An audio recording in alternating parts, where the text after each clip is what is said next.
We have just sought views of the public, and maybe we can wait until we get to each of the millers so that they can be able to be held to account as to whether they will have met those conditions.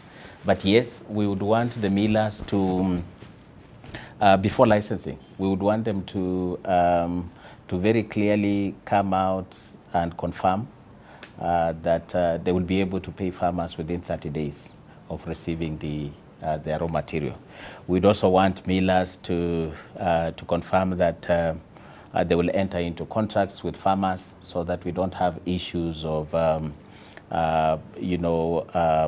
millers scrambling for cane, which would have been developed by another miller. So there are a few conditions, yes, but what I would rather we do is that because we're in the process of evaluating their licenses, that we give them time to come back to the board with a plan of action to be able to meet the conditions of those licenses. Okay, thank you. We have had a challenge. Most of the factories do not have raw material, and they are only processing at about, they're milling at about 30% to 40%. Most of the factories are either shut down or they're operating 2 to 3 days a week. So the volumes produced locally are low, and they're going to be low until mid next year. But what happened is that we allowed in traders and millers to bring in sugar, and the quantities that they have brought in should be able to support the local consumption up to that time, when we hope we'll have build up the local stocks. The local stocks at the factory now is about 6,000 tons of sugar. The factories are selling at an average of 95 shillings to a kilo of branded sugar, to 100 shillings, and loose is coming to about 3,900 per 50 kilo bag, which works to about 78 shillings to a kilo of sugar.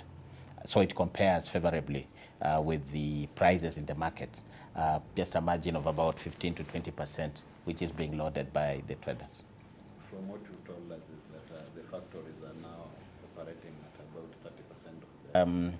As we went on from February towards May, there was a spike in the prices. The prices kept on increasing on account of reduced production at the factories, and also on drought which had hit the Comesa region to a high of 178 shillings to a kilo.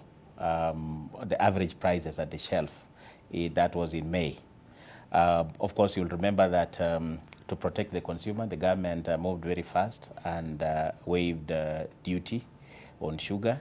And what we have seen since May is that the prices have been coming down to about 125 shillings to a kilo in August, to a current low of 110, which is where we were in February this year and last year as an average. Yes. In terms of volumes, maybe local production.